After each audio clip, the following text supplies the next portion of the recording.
Yes, we are alive. Hello, welcome to Jan and Jeff. Jan, are you there? I am. Hi, Jeff. How you doing?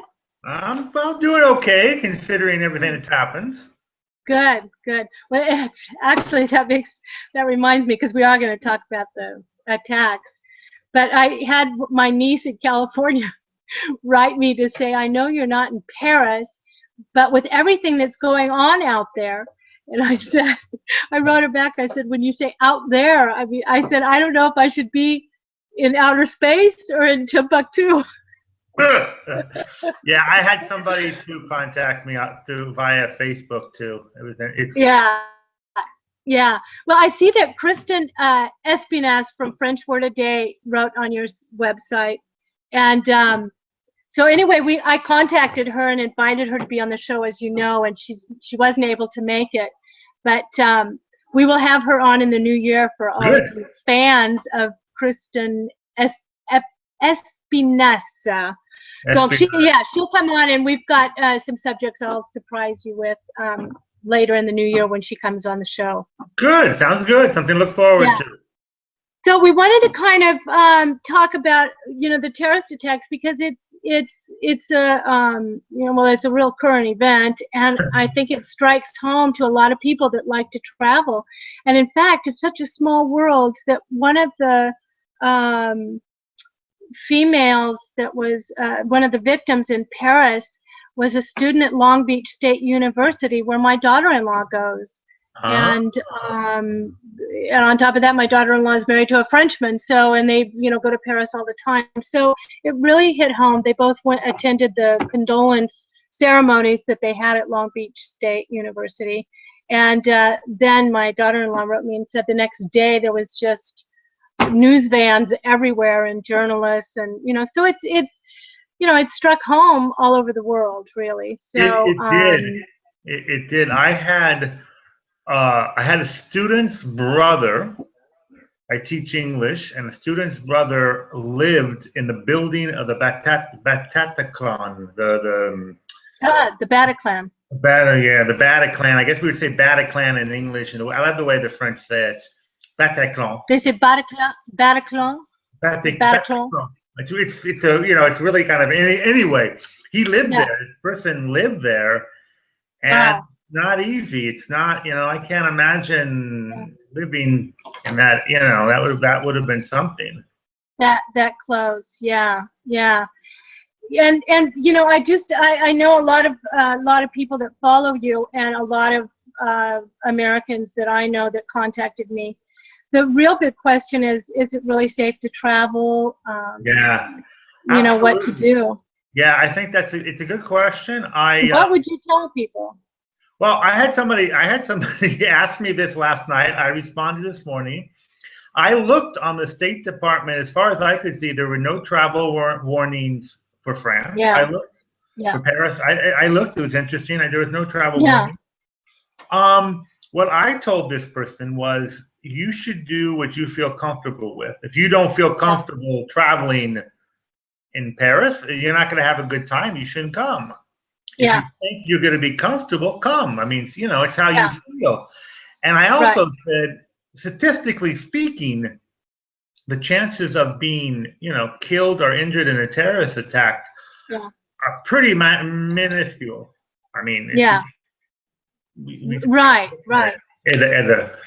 it's like something's much more likely to happen on the way to the airport than in the airplane. Right. Right. Right. Right. I think that's excellent advice because everybody's got to do what they feel in their heart. If But if if you're really going to be paranoid, then put the trip off if you can. no, put the trip Um, off. Visit your home. Visit your yeah. city. Right. Right. There's other places to go to.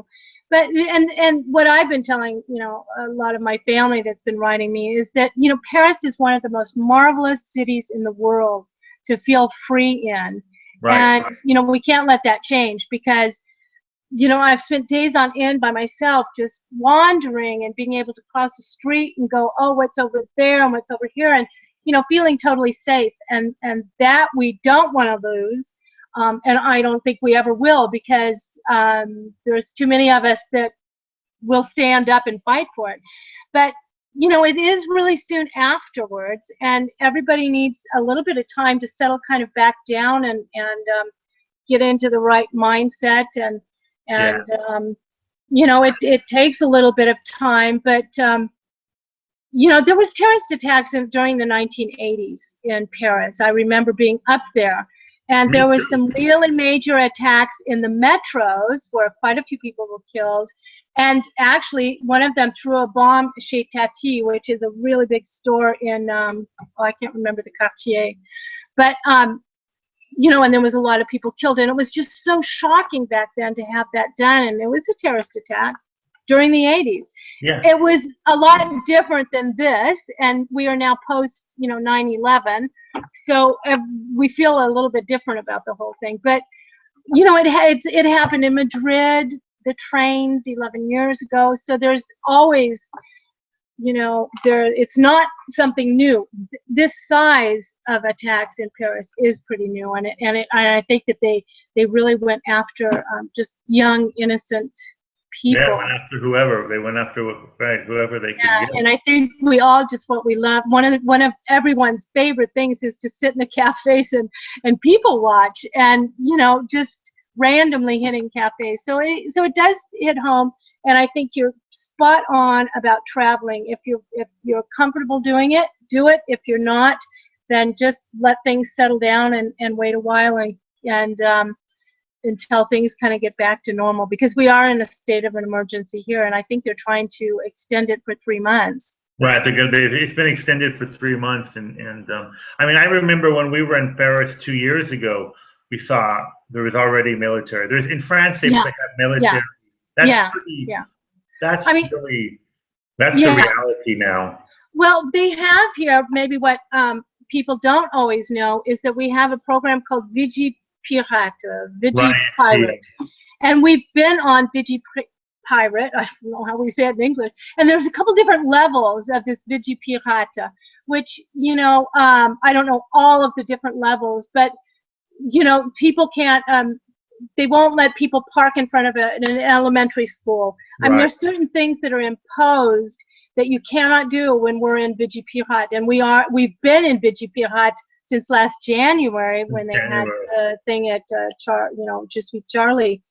So there was already, a lot of military. And when I was at the airport in October, there was a group of 6 men with, there are 6 military men with all their, heavy duty guns and grenades and the whole thing. So, we're kind of used to it in that sense, because we've been on Vigipirate for quite a while now. But we have.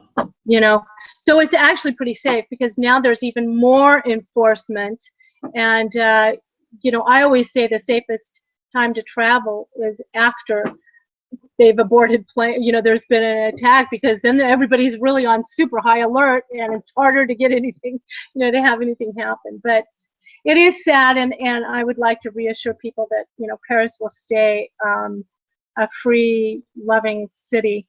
Paris. You can still get lost in and love. Paris will always be Paris. Yeah, it's just a marvelous city. And I think everybody feels that way that's been there, and a lot of people feel that way that haven't even been there, that long to go there. Yeah. Sounds good, Jan. Yeah. So listen, good. Stay safe to everybody out there, and we will talk to you next week. We'll talk to you next week. All right. Bye-bye. Have a nice weekend. You too. Ciao, Have ciao. a nice weekend, everybody. Ciao. Bye. Ciao.